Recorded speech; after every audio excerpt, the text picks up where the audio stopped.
This is Keith. I finally figured out how to unmute my microphone. Hello. And one other question I had about in my question about I squared C there, or I squared S, excuse me, was skew between the clock and the data signal. Yeah, that's what I was trying to get at earlier. If your skew is half a clock, you're in trouble.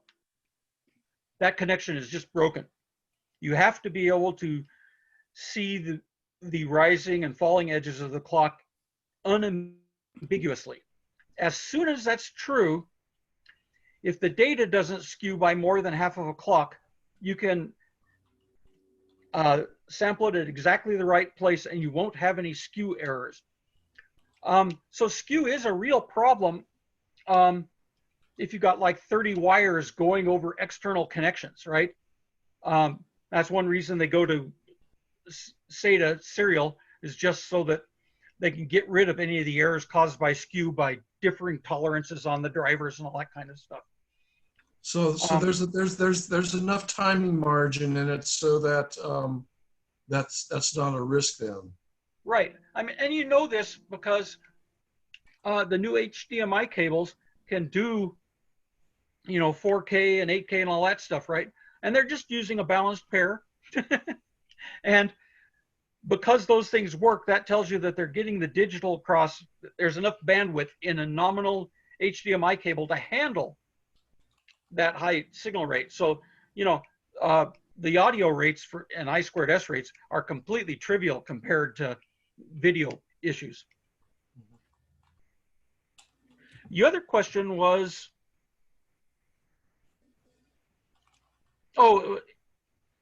it was whether DSD sounds better than PCM. Did I answer that sufficiently before, or would you like me to take another run at it? Well, you answered it sufficiently that I have some validation that I don't think it's what I hear is my imagination. It absolutely is not your imagination.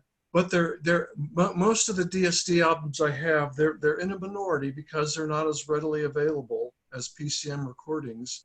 But on the whole, they sound better than PCM. Now, I have some PCM recordings that sound really good. But if I can digress for a moment, there was a time not so long ago that when you bought a recording, in the record notes were it described the technique in which the recording was made, so you could determine what the technical source was and how many conversions it went through, and are you really buying a digital recording or an analog recording. But in this world today, there's no way of knowing that, and all I have to go on is my ears that just tell me that I may or may not be imagining that my DSD classical albums sound better on the whole than my PCM ones. Just a couple of comments along there. I own, more than 2,000 SACDs, and you can sort of get a hint of the thing as a whole when you listen to a lot of them.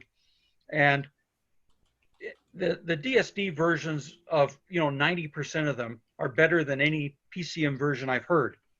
That doesn't mean it's always better, and sometimes people make horrendously bad choices or bad mistakes mastering. But in general, the discs that say on them that they're DSD recorded, but they're still CDs. If it's a CD, it ain't an SACD. But if it's a CD and you see the Super Audio CD logo, it's saying that it was mastered with DSD and right at the last minute converted to PCM. Yeah. To PCM. And or Super Bitmap is the other thing that Sony marks on all their stuff. That's their process for taking, high rate, like the DSD and mapping it to PCM. So those discs, to my ears, often sound better than the other discs that are authored some other way. And my personal experience is when I'm sitting there in Gus's mastering studio or in somebody else's, but I've done it much more in Gus's, you can absolutely hear the difference if it goes, through PCM at some place along the way. It's just not as transparent. One thing I'd like to mention, though, is because of the aggressive sound of CDs early on, there's a certain set of people that migrate to that sound that like the extra energy and the extra drive. And they think that's missing in analog. And at some point in this process, the mastering engineers became so familiar with that that they mastered it around that extra drive. So that was actually considered as part of the artistic process. And in those cases, you absolutely lose something if you play it with an excellent player like the DS or the DCS or whatever, because they are expecting a certain quality of crap in the high frequencies from the jitter. Hey Ted, I got a question. Do you actually think that due to the challenges with editing in DSD, because it kind of makes artists work in a more analog sense, that even helps to keep the DSD recordings helps to keep them more higher fidelity? Absolutely. I know, for instance, even in the modern rock realm, I can tell the difference between, rock bands that tend to use a lot of digital effects. They go straight to equalizers. They go straight to that. And, there's one good producer that does Tool and Chevelle. And it seems like there's only a couple good producers out there who know that you mess with analog things first, then you go to the digital tools. Yeah, that's absolutely true. And what was I going to say? My ADD got me. I don't know what I was going to say. It's okay, man. It happens to me all the time. It's all good. I know. I always tell the guy, and I love my audiophile friends. I really like them. I don't refer to myself as an audiophile, more as an audio realist. And I always tell them that you will never really know what the original sounds like because of all of the processing that takes place along the line, and that starts right at the microphone. Yes, it's at the microphone preamp, and then as soon as you let editing loose on it, a lot of people along the chain feel like they need to express their creativity. And so one of the things you lose really quickly with all of that is room cues, right? You're missing that low level of detail in any single piece of the digital. So when any single piece of the digital is standing by itself, it's just not as full, it's not as detailed, it doesn't have the same drive as it would if it were not manipulated to that extent. And then when you take a whole bunch of things that were tracks that were manipulated slightly differently, and then you slam them together, you're further confusing all of the audio cues you might have about the hall and everything else. One of the things that drives me nuts is like Chesky used to record essentially all of his artists in a closet and all of the material around it in a much bigger space. And having two separate venues in every disc when you're listening can be distracting. Most pop records were made that way. I mean, there was a vocal booth and then there was the rest of the room, and everything was kind of cordoned off, according to how they wanted to isolate it or how they thought, so they could have more control and then recreate the ambience afterwards, which is put in fake ambience, you mean? Yeah. So you lose three-dimensionality. Mm-hmm. Yeah. What you seem to be talking about. Yeah. Yeah, you both lose the three-dimensionality, and you're making the brain have to work harder to hear anything. Mm-hmm. And that this is going to sound really controversial. Just ignore it if you think I'm nuts. I'm not nuts, but I don't know if you've heard of Dr. Diamond. When CDs first came out, he was a psychiatrist, and he's trying. He had all these different tapes he'd play for people to help them relax and everything else. Cassette tapes, right? And he'd dupe his cassette tapes and everything else. And he thought, CD was the cat's meow. So he recorded all his stuff on CDs, and whenever he'd play it back, it didn't relax anybody. It always added stress to anybody that was listening. So he wrote a paper about it and was derided by all sorts of people. I can even remember personally when I saw the thing back in 82 or 4, I thought the guy was completely dopey. But he's gone and done those same experiments again with DSD. And when you do that with DSD, it is relaxing. Andreas Koch has a wonderful story. Music at like nursing homes and stuff like that, you know, can really help people relax and just set them in a different frame of mind, whatever, sorry. And one person discovered that when they went from PCM to DSD, that instead of the people sitting there, some of them were tapping their toes, nodding their heads, and a couple get up and dance. They'd never done that before, but because they got it via DSD rather than PCM, it struck something in them. So does the English term rhythm and pace come in here somewhere? Brad? Is that? Yeah, I really believe in it. Yeah. My technical way I address it is keep the wave shape. I understand. Yeah. I've got an inverse example, which is on FM radio. They need to keep the modulation within a certain index, which basically means it can't get too dynamic. So when they have announcers screaming and everything else, they run it through an all-pass filter, which basically jumbles the phase so that any strong transients are spread out in time and they don't get as much modulation of the output signal. When you get to a certain age, you can trivially tell if they're doing that because it's a lot harder to understand the announcers and everything that's gone through that bandpass phase gobbling filter. So a lot of the people that say they want a minimal phase filter, and I'm just thinking that makes no sense, at least for receiving audio like we are, because that messes with the wave shape. And when the wave shape matters is like on transients. If you have a drumstick hitting something or, you know, cymbals, all these kinds of things, that transient, if you don't use filters and stuff that preserve the wave shape, the transients aren't nearly as crisp, and that messes with the timing. It's 8:30. I'm happy to stay longer and answer any questions people have. That was my computer telling me what time it was. I'm sorry. 8:30 thing. But I've got a question, Ted. This is Pete.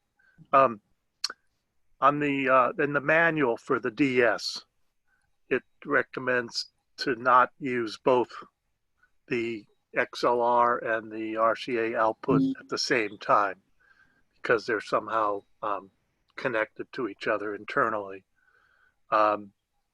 If I want to go direct from the DAC to the amp, and yet I have a subwoofer that I'd like to be feeding, is there any recommendations on if I could do that or how to do that? That's there because in a theoretical sense, the unbalanced is 1/2 of the balanced. So you're using 1/2 of it on the unbalanced and the whole signal on the balanced. And that would matter if anything in your system was sensitive to balance or sensitive to noise, and the ground loop, the balance cable took care of the noise for you. So if you have a noisy system, it might be a problem. You might get some hum. If you don't hear a difference, don't worry about it. And another thing where it might show up is if you have highly capacitive cables for your interconnects, because then 1/2 of the balanced signal will have a lot more capacitance on it than the other half. And that can mess with the frequency response depending on other resistances and impedances in your system. And I remember I talked to you about that on the phone too. Same thing with my COS headphones. Every time anytime I'm going to go to use the box, I just turn off the amps. A, so my wife doesn't have to hear anything, and B, like you said, we're not supposed to use them in parallel. anyways, if we can't hear a difference. But do you have Richard Jensen's questions from last week up on your screen? I Yes, do have indeed. them on mine. I found those. Take your time. Take your time. Yeah. I like the first question. Discuss ladder DACs, ring DACs, saber chip DACs, benefits and liabilities, blah, blah, blah, blah, blah. Go for it. I've answered a lot of that in pieces already. Yes.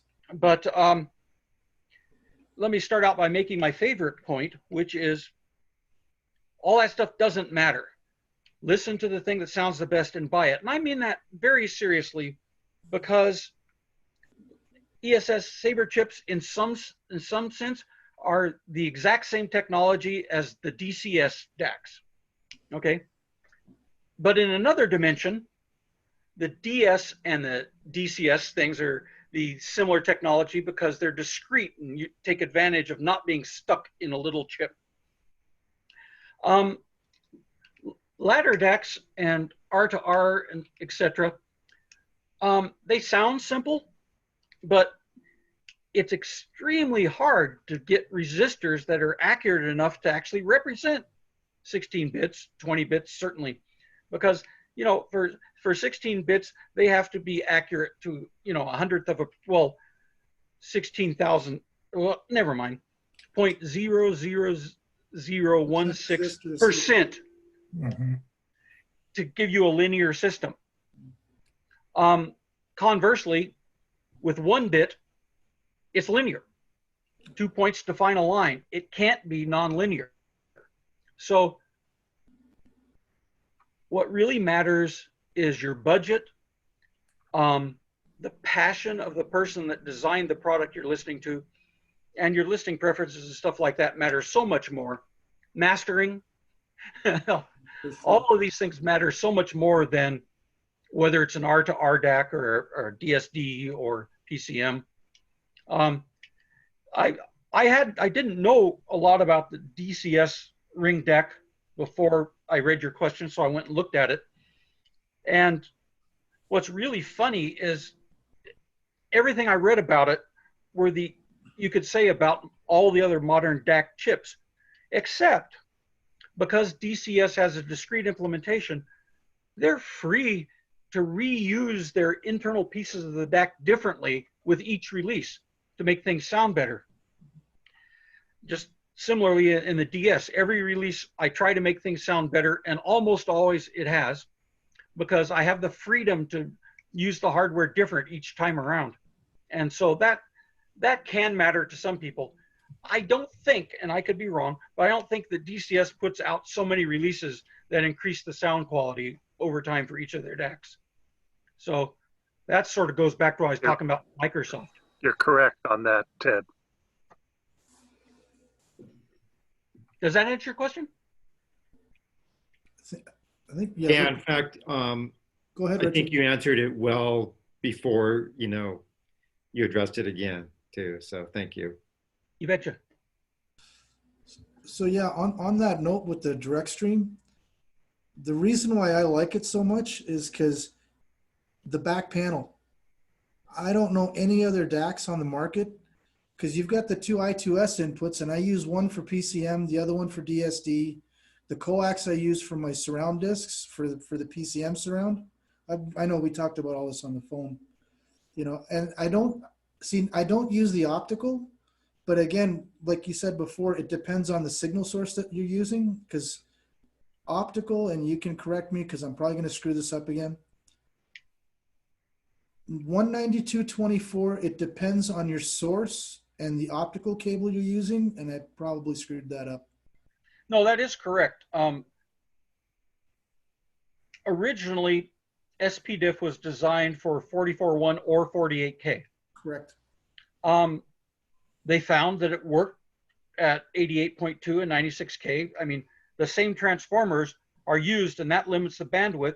And so the signal's falling off a little bit at a higher frequency, but the differential receiver can still tell which is high and low. And in the same vein, 192 works with the original SPDIF hardware fortuitously because we have good receivers. With Toslink, if you have a really cheeseoid transmitter that doesn't get bright enough or whatever so that the receiver can distinguish things, you're going to have a problem. If you have a cheap plastic cable that distorts the signal, it may not be crisp enough to not have any timing errors, and it might be a problem. But virtually any cable that's of nominal quality, say $50 to $100 or more, will pass 192 fine. And most systems out there, their source drivers will work well these days. Perhaps not early on, but there aren't that many different people that build Toslink drivers and receivers now. So they all work pretty much the same. Because go ahead. Go ahead. I'll make it quick again. So the reason I brought that up was I'm contemplating getting a Blue Sound box only because it'll do Amazon HD, quote unquote, bit perfect, right? Supposedly it's the only box on the market. Because right now I'm using, the USB input to your DAC, and my optical's empty. And I don't know if where Amazon HD does 192.24, right? I don't know if that Blue Sound box will put out a 192.24. The only way I'm going to find out is buy it on Amazon. If it works, great. If it doesn't, ship it back. Go back to the USB and be happy. Get on with my life. Have no experience with it, but that sounds Not right. me either. That's, Okay, so I think we went through all the pre-screen questions. I know Spicy Pete had a couple. It was a little bit confusing, I think, but I think Dave's on tonight. Spicy Dave, that's our other Canadian on the line. Yeah, Dave asked, how do I determine whether a DAC should be used, and how do I determine when my DAC is obsolete and needs to be upgraded? Well, I sort of answered that before in saying that if you're trying to make questions based on technical specs, that doesn't do you much good at all. Really, you do have to listen. If you go to a friend's house and their digital sounds better than yours, well, one of the things you might look at is if their DAC's better. You might look to see if the cable's better, a little less likely, but still possible. Or, audio clubs, you get to know a lot of people have different equipment and hear lots of equipment there and shows. These are all ways to see if there's some lacking in your system. And, a DAC that's 20 years old,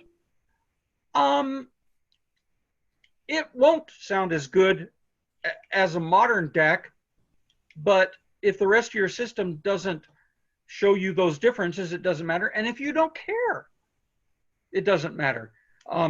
A lot of times we get used to what we have, and when anything that's different doesn't feel right. And so as far as I'm concerned, there's nothing wrong with keeping something forever if it's working for you. I haven't changed most of my system for over a decade now. I was on the upgrade spiral for a decade, and I got to where I wanted to be, but I know there's better equipment out there for me, but I just don't care enough to buy it. Before we get to the general Q&A, I'm just going to go back to your point about Gus's SACD mixes.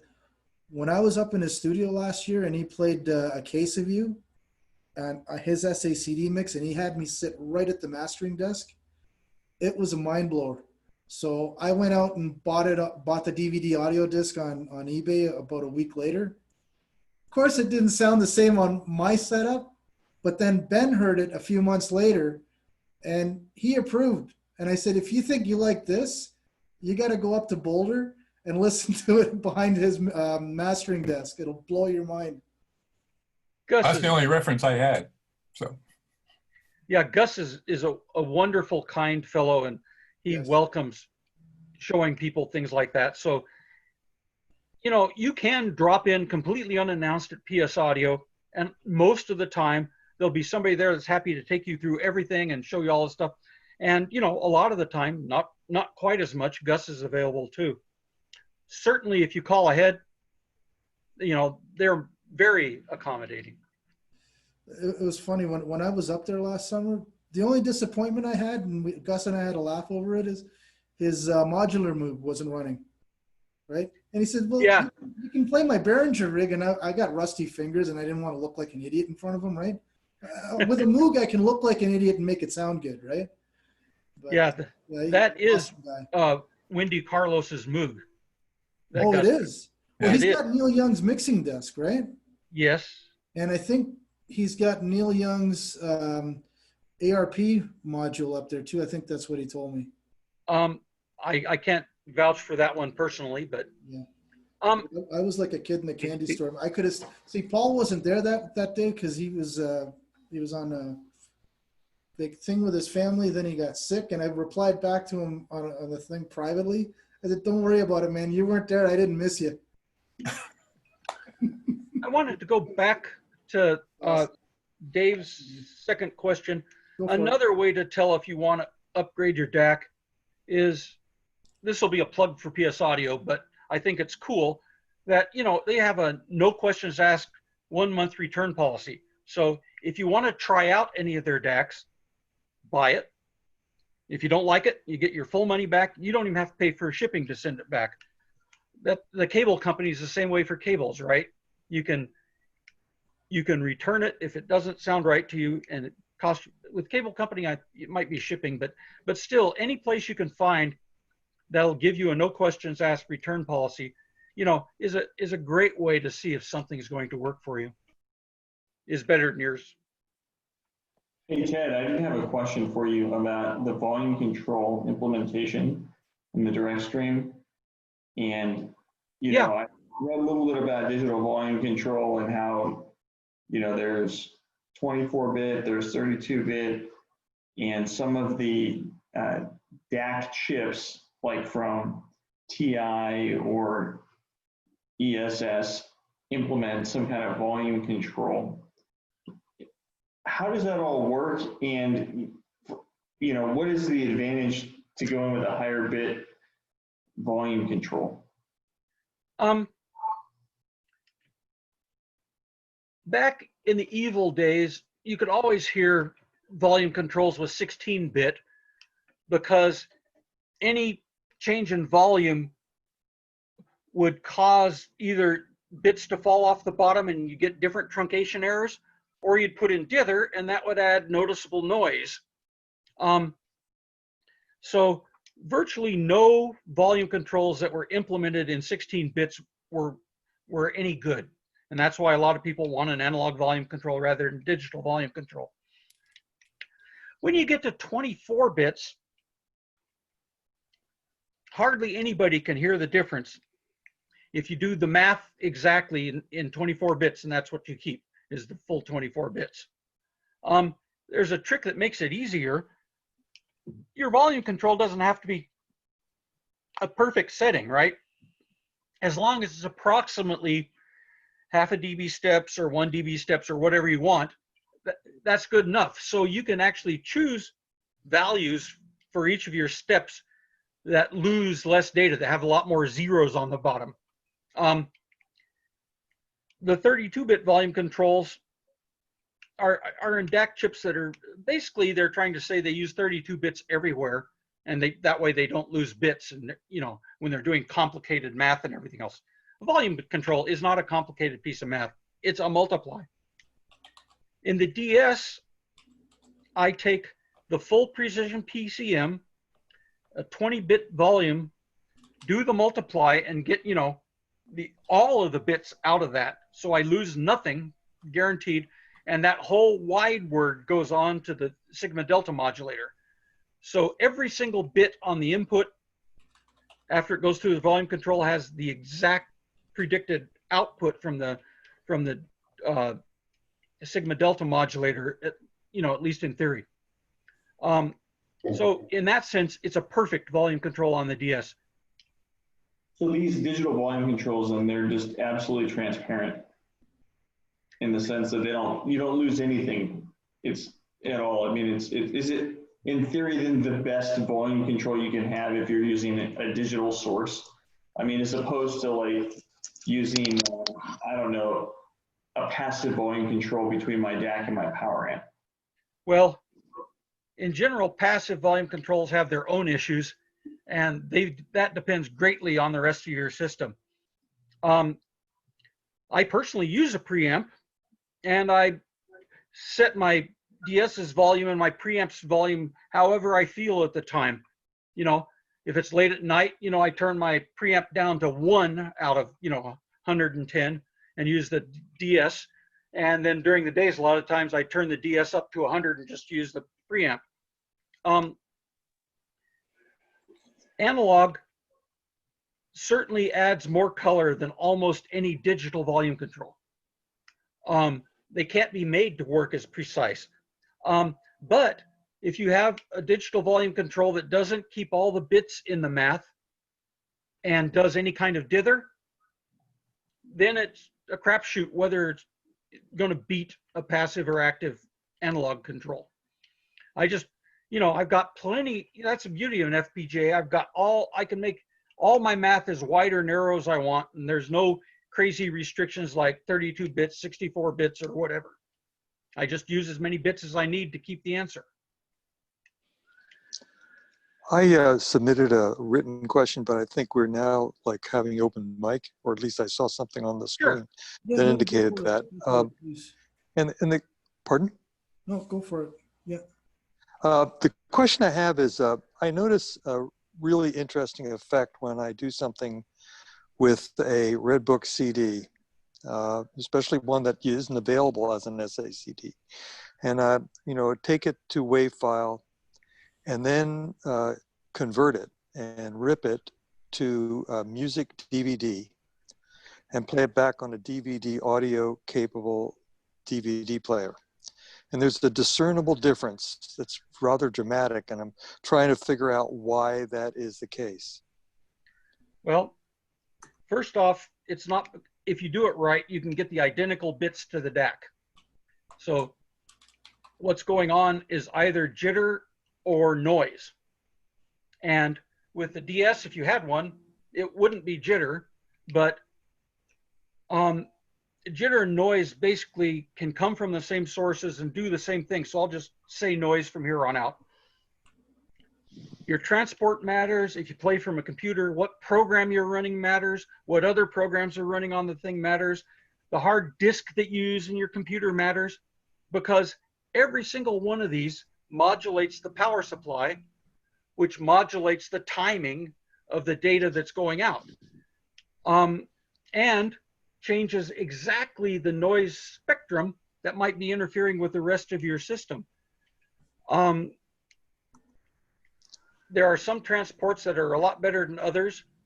PS Audio transports like to read the data in big bursts into a buffer so that it isn't, you're not having that motor noise all the time that's messing with either the electrical or the digital signals. Other people have different ways of doing that. And you'll hear people talk about, oh, your buffers have to be as small as possible, or your buffers have to be as large as possible when you're playing from a computer. And those can sound very different. You pick the one you like and go with it. But it's not at all that they sound different.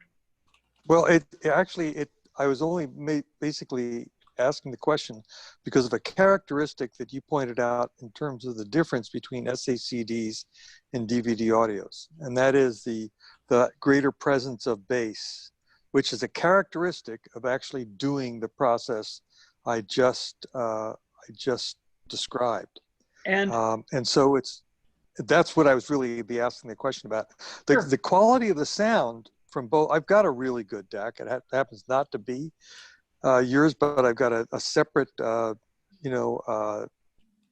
digital interface anti-jitter device that goes into the DAC. The two are made by the same company. They're not as new as something you have, but it's quite nice. But I'm not characterizing it as being less quality, but I'm trying to understand why that what you described as the difference between the DVD quality and the SACD quality in terms of characteristic is present when taking a Redbook CD and converting it in that way. And that was my basic question, but maybe you already answered and I didn't get it. The conversion probably isn't relevant if you're preserving the bits exactly. the real issues, one of them could be jitter. Even though you have a jitter attenuator in your system, there's no such thing as a perfect jitter attenuator. Any jitter attenuator is basically a low pass filter on the jitter. So no matter how much high frequency stuff they get rid of, there's some low frequency, and it depends on how big your buffer is as to how low it goes. The interesting thing about jitter is it's not just some tiz on the top or something like that. Jitter can make a huge difference in the quality of your bass in some circumstances. I don't know when or why it does, but it clearly does when I'm listening, because I can just change the jitter generated in the system and go from really nice bass to almost unacceptable bass with all the same bits at all the same nominal times. And it could be simply the noise generated by your two transports affecting the rest of your system. It's actually identical transports. I mean, okay. It's the same. It's like to like. I'm trying to keep this as straight as possible. Sometimes using the DAC in the preamp, sometimes using a separate DAC, sometimes just obviously taking what is taken straight out of the DVD player that is converted into analog because it's DVD audio in terms of the reading, and it's still all the same transport, all the same everything. It's still there, and I guess that's where the puzzle lies. Well, different sample rates can have different amounts of jitter, and any harmonics and other crap that goes out on the digital line are different frequencies, and it depends on how that interacts with the rest of your system. A further thing, though, is DVDs are being read, are spinning faster. So you've got a different kind of noise from the motor electrically, your brush noise or whatever, it's at a higher frequency, and that might mean it's whiter. White noise is much more benign than colored noise.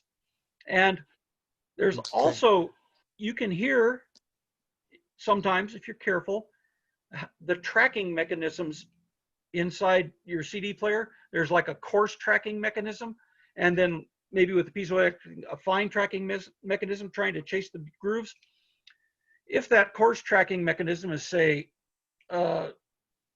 screw on a motor, then the noise of that motor shows up in the power supply of the whole system, and perhaps outside things. I first experienced that when I got my first CD player. Was a little bitty Tascam unit, and if you go to a place and hit rewind that was closer than the course, it would sound better than if you let it go a little farther and hit rewind and play the exact same bits. And so, this stuff is real. I know it's in a lot of people's heads, it's not real, but in some people's heads, it's absolutely real. Do we have the problems with, like, for instance, a solid state drive or a flash drive or any kind of thumb drive that you're playing back? Would that be entirely different? Or would it depend on how you transfer files to those drives to get a difference, that this gentleman was talking about? Once again, the systems are too complicated to say with certainty in any given system one will be better. You can say with high certainty that they'll be different. The mechanicals inside a disk drive can be as simple as the motors, which can cause some kinds of noise, both acoustic and RFI from the thing, as well as modulating digital supplies. And you're not going to have those kinds of issues with a solid state drive. On the other hand, solid state drives are incredibly complicated inside and have really hefty processors running. So you've got a powerful computer in your solid state drive, and you probably have next to no computer in your spinning drive. And what the relative noise from those two things is, I can't tell you.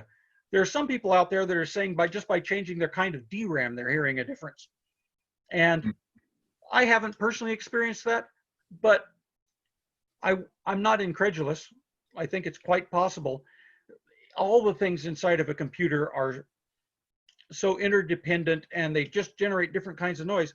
And not all noise is bad. Sometimes noise acts like dither in a certain frequency band, and it makes it better than the original signal.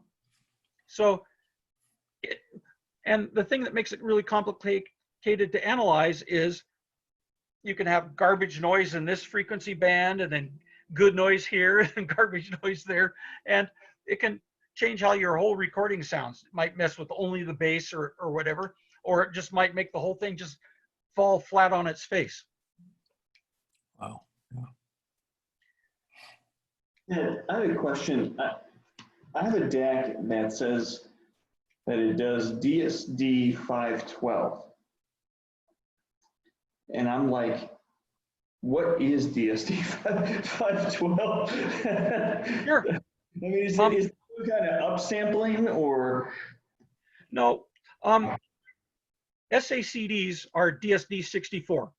And that means that the sample rate is 64 times that of a CD. DSD 128 has got twice as high a sample rate. DSD 256 is another twice, and DSD 512 is another thing. As an aside, there's a theoretical thing that's happening as the sample rate goes up. As the sample rate goes up, you're getting better signal to noise, but your jitter noise is getting worse. And so as your frequencies get higher, you're ending up with more jitter. And around quad rate SACDs, which is DSD 256, there's a spot where the higher you go after that, you're getting more noise from jitter. Even though you're making the other noise better, the sum of the two can be worse. So I argue that, you know, I don't have quad rate in the DS right now. I'm putting it in mostly because of marketing pressure. DSD 512, I think sounds different more just because of all these other noise issues and things like that. I don't think you can objectively say that it gives you a more transparent signal than DSD 256. I know that there are people out there that would disagree with me that I otherwise respect. Interesting. So, I mean, this brings me to the thought that what kind of source material do we have access to? I mean, there's got the only DSD recordings I have, you know, some SACDs and then some CDs that are frankly Red Book, but they say that they were recorded in DSD. So I don't even think I possess a DSD 512 to test this theory upon. I guess where would someone get this material? There's a couple of places. Cookie Marinko, what is that? Blue Coast Music. Yeah. Has a lot of different material available and different rates. I don't know if she has test material, but hey, the music she does is good, so you might you might enjoy it a lot. I personally don't spread it around, but I'm not fond of the historical issues at HD Tracks when they were doing transfers and stuff. I'm not going to say what they are like now, but with this. What's that? I know where you're going with this, Ted. That's fine. But I'm trying to remember DSD File, F-I-L-E, I think is another place that has samples that they might have some DSD 512. Another place that everybody should check out for samples is 2L.no. They're a Norwegian place, and they have it changes over time, but it's basically a high-res sample tab. And you go there, and they have stuff that's stereo and multi-channel in CD, different rates of PCM, different amounts of DSD, so on and so forth. So it's a great way to listen to music that's been mastered the same and then put into a gob of formats. And some of their music is absolutely wonderful. They'd use it. They record very meticulously.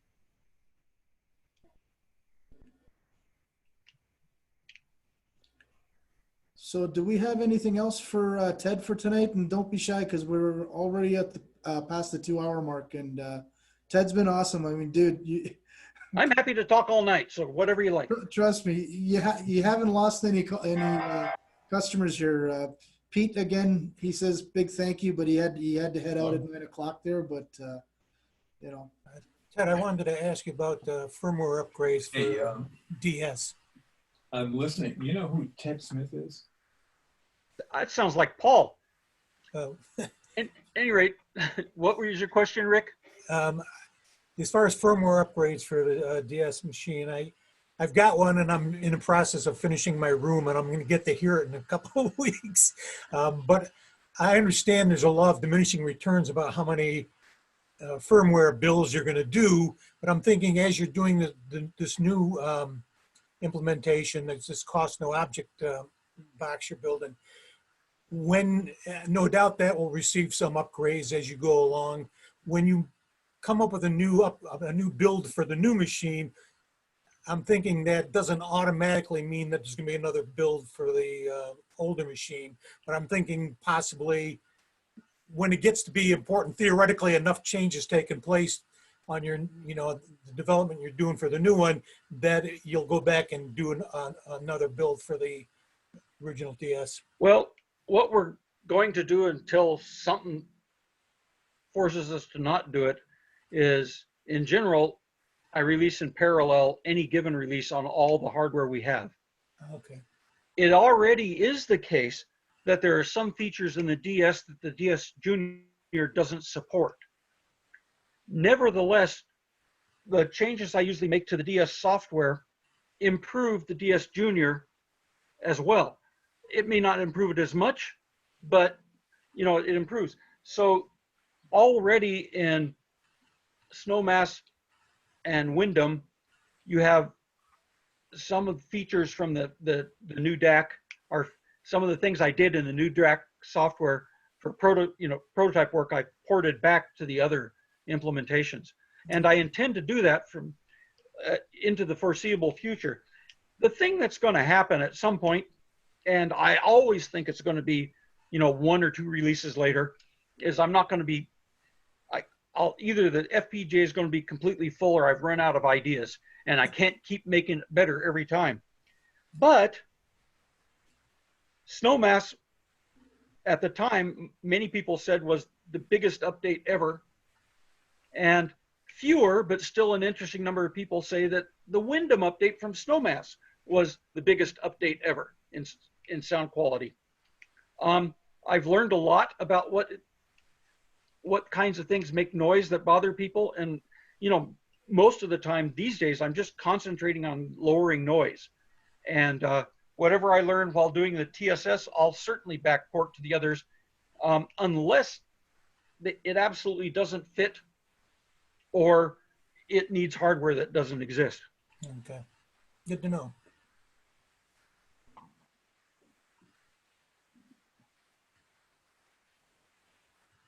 Anything else, guys? Come on, go for it. Don't be shy. No questions out of reach here.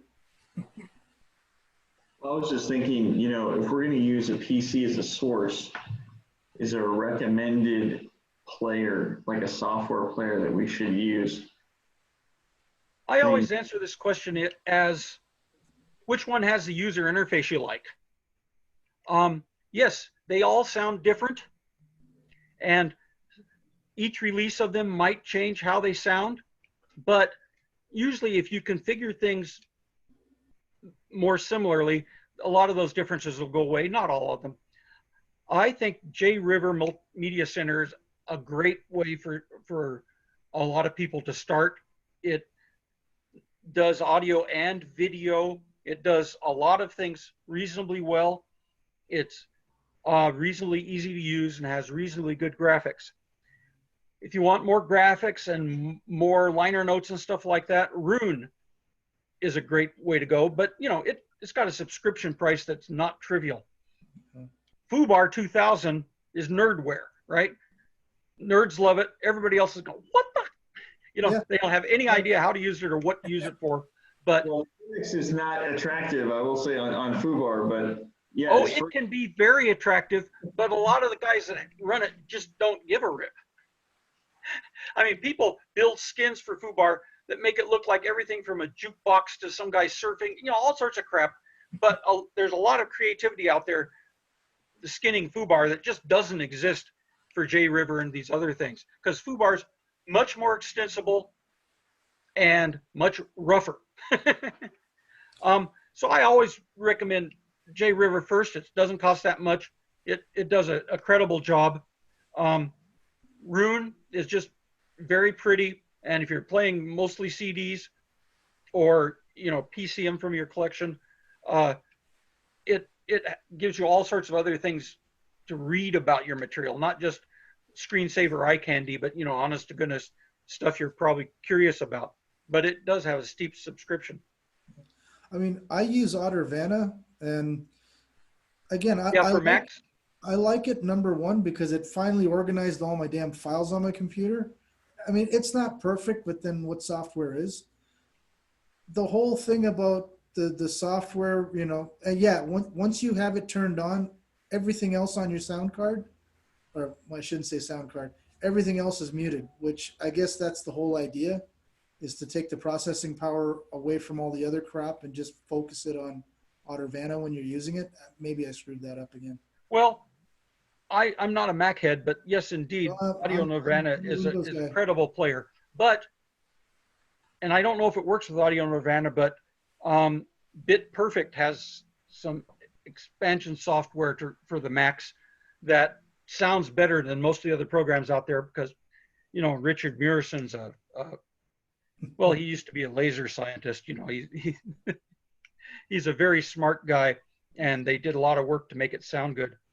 And on the PC, if you're into tweaking, yeah, HD player gives you an astronomical different ways to work with your system. You can have it just barely turn some stuff off on your PC, all the way to strip all the drivers that aren't needed right now. And it has a button to get back to where you were, mind you. Yeah. But those kinds of things can make a big difference on a given PC. Yeah.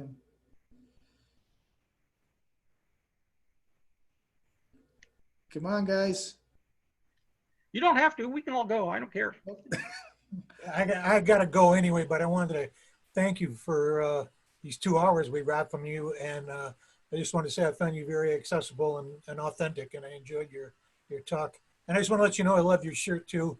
I got one just like it, but it's analog. Yeah, I love this. Circuit boards and binary. I have like 5 or 6 shirts I love to wear at shows, and this is one of them. Right on. Okay, good night. Thanks, Ted. Thank you. Bye. Thanks, Rick. I had one question that's very basic, but I noticed, you know, some DACs, and even to this day, but it seemed like it was a thing 10 or 15 years ago, it would make a big deal of upsampling. And then there was this thing called oversampling. And it was kind of confusing. So I wonder if you could help us understand what are the differences and do they even matter? First off, they barely matter in this context. You go to some DSP classes, you know, at university, and, you know, upsampling has a very kind of specific meaning, and downsampling, you know, that kind of stuff is, but, you know, you could upsample and downsample by any ratio whatsoever. So sometimes a different school use different words. Oversampling is almost the same thing, but, you know, it's sort of been taken over by marketing somewhere in audio land, and you don't really know what people mean by oversampling any more than upsampling. But in general, they all raise the sample rate and do the reconstruction filter so you're not aliasing.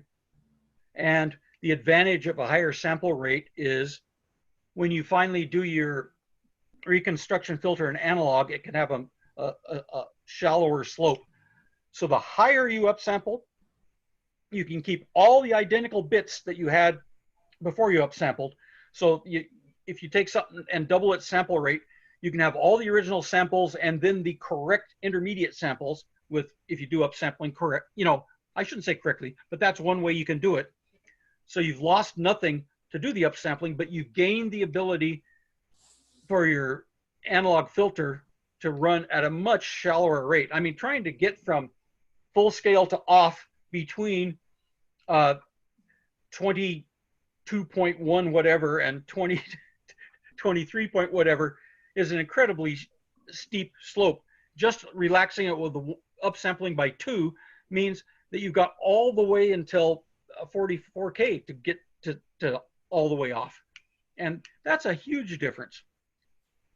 And then there's people that talk about non-oversampling DACs, NOS DACs. And usually when they say that, they're dead wrong. But there's a lot of people out there that are philosophically against filtering. What they don't understand is to get the original data back in digital, you have to filter. So if you don't filter, you're adding in gobs and gobs and gobs of artifacts. If you like the sound of those artifacts, more power to you. But you get complicated music like orchestral music or something like that, and most of these systems don't sound very good if they don't have a filter and you're trying to play complicated music. And that was a big thing back in the 80s when Philips had the 14-bit 176.4 machines, and then they upped the ante to 16-bit. And then the Yamahas and the Sonys and all that, they had their way of doing things. And like you mentioned earlier, the whole noise shaping thing started in the early 90s. And, almost 40 years later, it's mind-blowing. There's a lot of different DACs you can compare now. Yeah. But that's the other thing too. Like, then that was the whole thing about tonight, because a lot of the guys, they're just, they're more into the vinyl, right? And they're trying to get into the digital stuff, and it's like, where do I start? And I think he answered that for us tonight. Well, I hope so. I mean, go listen somewhere, and if you like it, start there. Yeah. I mean, don't go by technical specs as your ultimate determiner. Maybe use it as a guide to things to look at or whatever, but what matters astronomically more is the passion of the designer of the unit you're getting. I think you would have enjoyed, we did a DAC session about a year ago where we had 10 DACs, and we played we had three brackets, and we played them all on the exact same system, and we level matched them and everything, and we just cycled through them, and no one knew what they were listening to. And we voted on them. And I kind of came into that session, well, I organized it, so I didn't vote or anything, but personally, I didn't think that I was going to hear a difference. And I was pleasantly surprised that I did. They all sounded distinctly different. Yeah, they can. I don't know if you remember the Stereophile article by Jim Austin about a year ago where he says that a benchmark, whatever, sounds just like a DS. And no, I don't believe that at all. Charles Hansen of Air just went ballistic. He says, come on, I can hear the difference in the shape of the filter, in the amount of oversampling, in the architecture. There are so many things that are different in the architecture between the DS and the benchmark that you got to be full of shit. I don't even have to listen for myself. I know they sound different. Right. And it's absolutely correct. They do sound a lot different. I've heard them. But some people don't care about some of those differences at all. They don't matter. I'll tell you, Paul McGowan loves bass. And I have no idea what makes some bass a little bit better or a little bit worse for him. But conversely, screwed up treble drives me nuts. And he doesn't seem to notice a lot of the treble things that really, really matter greatly to me. And I always knew this was true in theory, but when I meet Paul, it's just such a huge difference that it's kind of amazing. I had another question. I'm sorry to ping you so much, but I notice many DACs now have filtering options.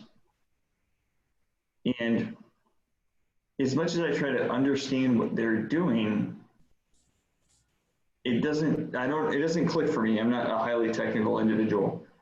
And then I don't really sense, and I mean, I haven't done it blindly, so it's hard for me to say that there is a difference or not, but when I cycle through filtering options on a DAC and I'm aware of them, I do not notice a difference.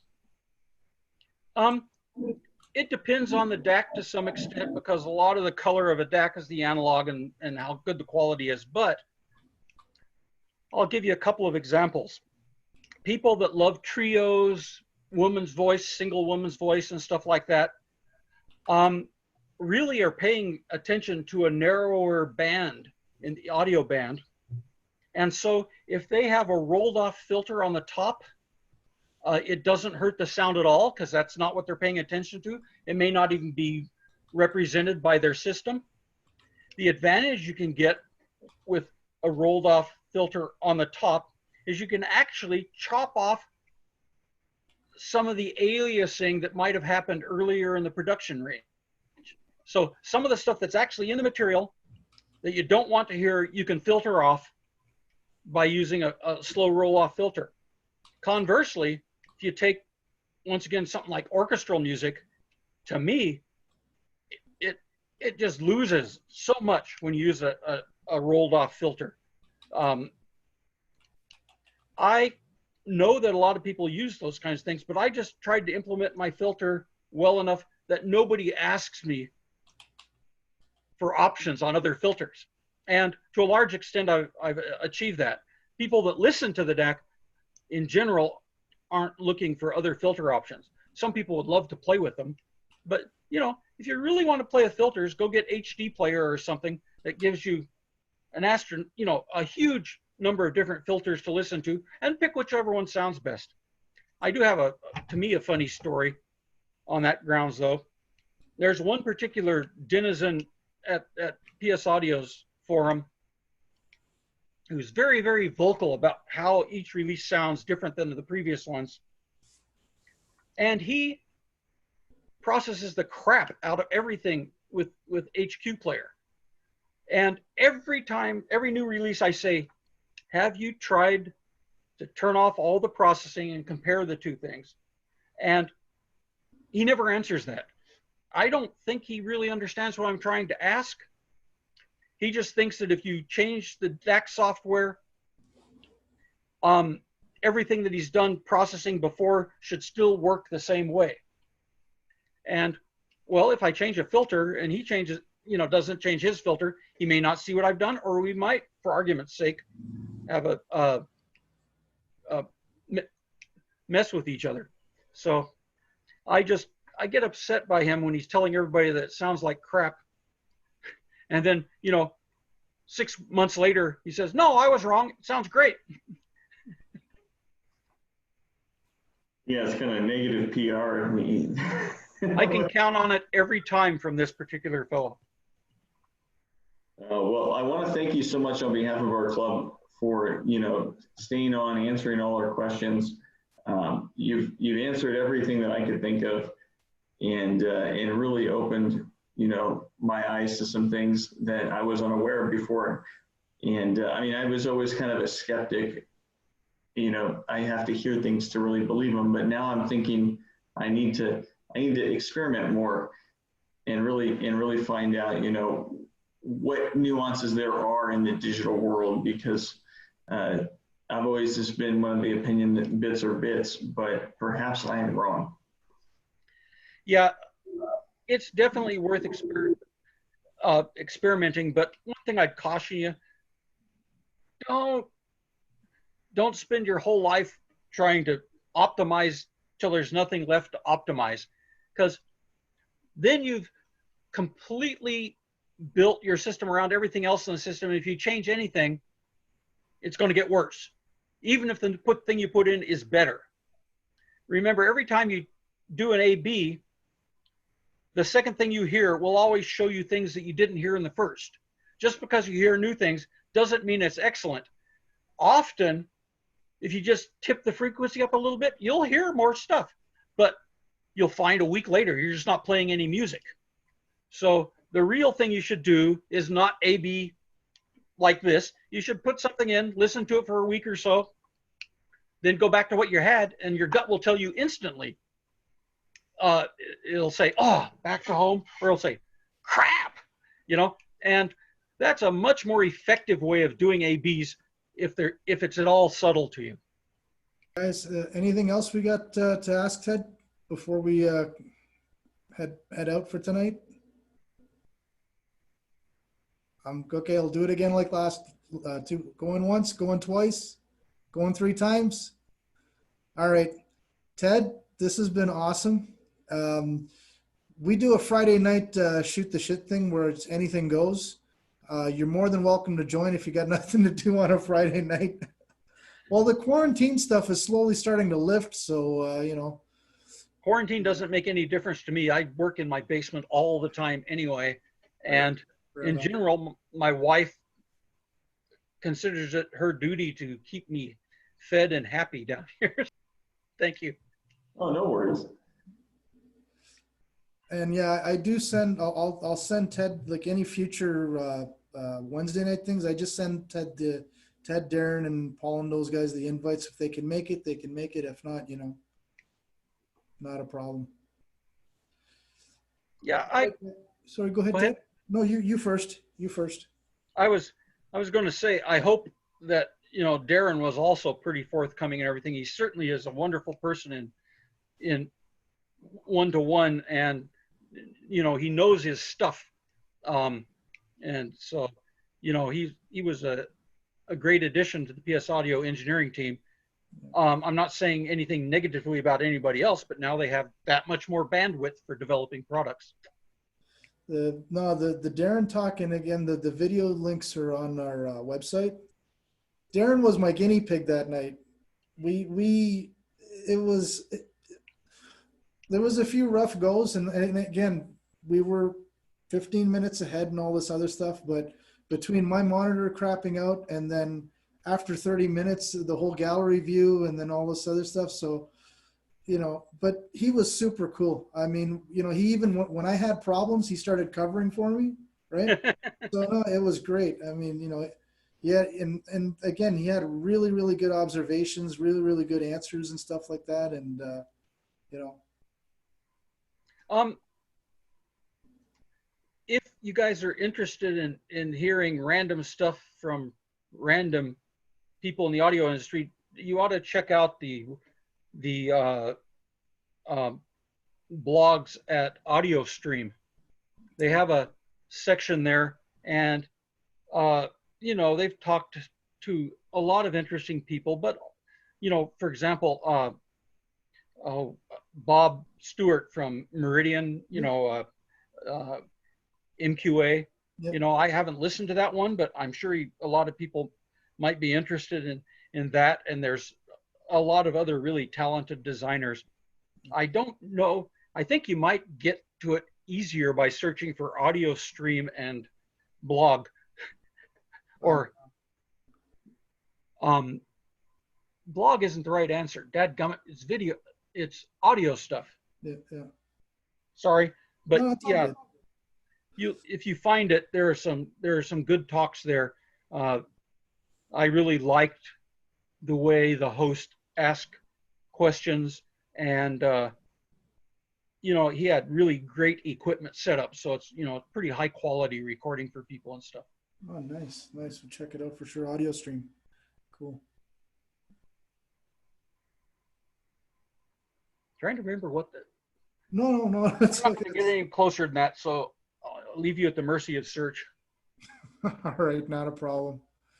All right, Ted, I guess we'll finish it up for tonight. Thanks again, man, for doing this. I know I said it already 50 times, but you know, 3 weeks of back and forth emails, phone calls, and everything. You've been really, really, really patient with me. I got to give you that. You know, But Okay. all right, Bye-bye. guys.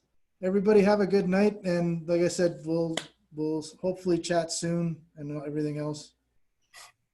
We're all patient with Joe, by the way.